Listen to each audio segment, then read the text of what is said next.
Come grow with Stan and James DeFreitas on the Ask Mr. Greenthumb show. We hope to enlighten your senses with new ways to plant healthy greenery. You too can get the Greenthumb blessing. Come grow with Stan and James DeFreitas on the Ask Mr. Greenthumb show.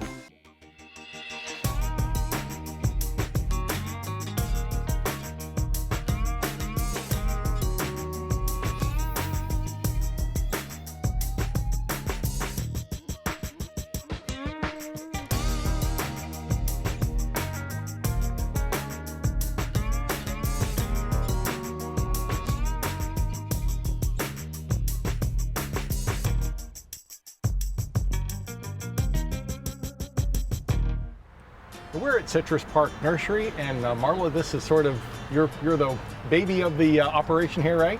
Correct. I know your mom's running stuff and you're helping to run stuff. I see you on Facebook all the time. Mm-hmm. And now this is an outstanding little plant that you have in front here. This is what, the Persian Shield? Persian Shield, Strobilanthe, yes. Strobilanthes. And I love the kind of the purple and silvery color. Wouldn't you say if somebody's looking for that real vibrant color somewhere, this would be a good addition? Yes, it would be a very good addition. Somewhere in the shade or in a nice potted area. Partial shade to, probably wouldn't be the best in the west where it's getting full hot sun, but maybe partial shade. It doesn't like cold very much, but you know, where we're at, cold is not a common problem. And I think the color is just so neat and vibrant. It really comes up and looks great. Now I see it in a gallon size. Do you ever step this into something larger, or do you normally keep it in a gallon? We usually keep it in the 1 gallon and sell them this way. Okay. So they sell out pretty quickly. People pretty much like them. Well, people want something, I think, that's vibrant, and this certainly has that iridescent kind of vibrant look to it. Probably regular water, regular fertilizer? Mm-hmm. Okay. So you don't have to worry about giving anything too exotic. It's, as far as water, probably maybe every day to establish? We do it every day in the pot. Once they get in the ground, we usually recommend once every 30 days until they get established, and then a couple times a week. A couple times a week, and depending if we get rain or not, and yes. that type of thing. Mm-hmm. But would you mulch around this one or not? Would it matter?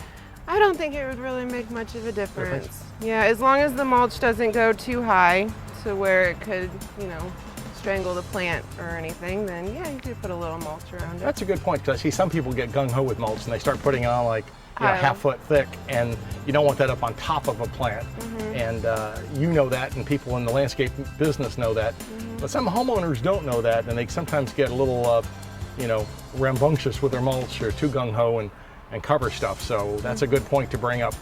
Now I see this has got a little bit of root coming out of the base, but that's fine. It just means that you're getting a well-rooted plant. Yes, I'm ready to go into the ground or a bigger pot. Persian Shield would make a nice splash of color. It would make a nice addition in someone's landscape. And we want to encourage people to think about putting it in their landscape. Yes, we do.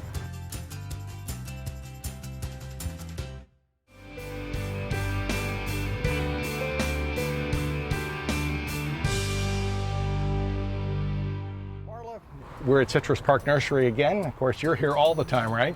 Correct. And what's this interesting plant that we have here, this tree? This is the Cassia bicapsularis, and it's a host plant for the sulfur butterfly. Now the sulfur butterfly is the yellow one, and my wife really loves that yellow butterfly. Now it seems to be, what, a host plant for that? A host plant, yes. The yellow butterflies will come and lay their eggs on the leaves, and the caterpillars really like it. They'll start eating away and eventually make their chrysalis, which looks kind of like a little leaf, and then they'll emerge and fly away and hopefully come back to the plant and lay more eggs. And start it again. Now you mentioned occasionally the wasp comes along and stings them and puts their ovipositor in there, which kind of ruins the cycle. But to me, it's sort of a true life adventure. Sometimes they get through, sometimes they don't. Mm-hmm. And I don't know, to me, I hate to kind of break in and stop that cycle because it all seems to work. Mm-hmm. Now with the... Actually, there is a caterpillar right there. Yeah, we see a little caterpillar the wasp right there. didn't find this one. All right, we got a little caterpillar right there. She'll get in on that one. Mm-hmm. We'll point to it. You get to hold it and I'll point. And there's a little tiny, this green caterpillar. He looks almost the same color as the foliage. And the Cassias, if you notice, the foliage looks a lot like a bean member because it's in the Leguminaceae family. It's in the same family as your bean, and that's the reason it has that same kind of pattern but very interesting. You see him right here, and he's kind of saying, hey, I'm eating 24 hours a day to get bigger, don't bother me, but hey, you're on camera, you got to earn your supper. So there's a bunch of different cassias. This probably gets to be, I say, a tree, maybe small tree, large shrub. I'm not sure. We've just kind of braided it and cut it down. We're trying to keep it a little more shrub, but I did learn that it could be a cassia tree, and it'll get bigger and it'll bloom in October. A lot of pretty yellow flowers. So yeah, I haven't seen one in the ground myself growing. Eventually I will put one in because I love the butterfly gardening, and I found another caterpillar up here. Up here, I see him up there. Yeah, he's doing great business too. So the cassias are a great addition, a nice shot of yellow flowers, beautiful color, and the foliage is a nice color as well. So I could see this would make a nice kind of a show point in the average garden, or maybe a garden where you want a little butterfly activity. Definitely. Yep. Well, we thank you for showing it to us. Oh, you're welcome.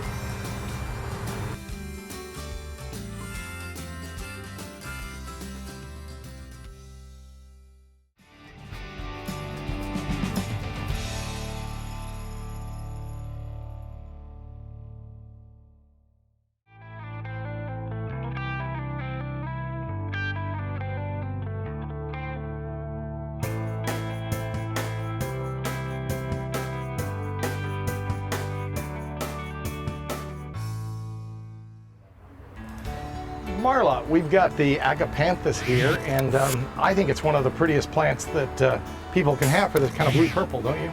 Oh yeah, it's absolutely gorgeous. And you know, for a lot of folks, I think they're worried about plants being too crowded, but this is a plant that really, the more crowded, the better it seems to bloom. I mean, people will get them in a 1 gallon and say, well, it takes 2 or 3 years to bloom. But if you get it in the 3 gallon and you're fertilizing it like you are, and you keep them crowded, they bloom quicker. They do, and at this size you can plant them in the ground and they'll still bloom every year. So as a 1 gallon, you know, it's going to take a little more time for them to grow to be able to be ready to bloom, but this size is just perfect. And these will bloom for months and months and months. I know people will sometimes say, well, they don't flower every day. Well, maybe not, but if you get months and months and months every year out of a flower, I think that's pretty great. It is, it's really, really good. And this is one of those plants too that it's a bulb, and occasionally you could actually kind of separate the plant, the bulb part, and re-separate it if you wanted to. But I can say normally if you really want one that's going to flower soon, make sure there's 3 or 4 or 5 little plants in there together, and you have a much better chance of getting flowers. Correct, and just like you said with the bulbs, since this is technically like one plant, it has its bloom and this has its bloom, and this little baby one, it would be like a 1 gallon, so it's not ready, but hopefully by next year it'll be ready. So this plant will actually have 3 flowers next time, and then it should make another one, hopefully like this time next year, and then maybe it could have 4. So it'll keep kind of spreading a little bit. So it's kind of like having children, different ages. They're coming along and doing different things, but eventually they all get to the same point. And more flowers. So, and it's deer resistant as well. Deer resistant? Yes. That's good, because deers can be a problem for some folks. And it'll take I've seen them in full sun, even partial shade, they still seem to flower. And they seem to like the heat. It doesn't seem to ever bother them. Like some plants seem to have a problem with too much heat. These are almost like bring it on. The more heat, the better. Yeah, they're actually also called the lily of the Nile plant, and they're native to Africa. Sure. So it gets very hot over there. So these plants are very heat tolerant. If a plant can take Africa's heat, it can take almost anywhere's heat, and that's a good point to bring up. And not very many problems. I've not seen many insects or fungus problems on these, which is great, and I can't say that about too many plants. So I haven't seen any either. So if you have something full sun, partial shade, and you want this pretty blue-purple color, and you can't hardly get that in too many plants, this certainly would be, I think, a good choice. It is. Put it into the landscape.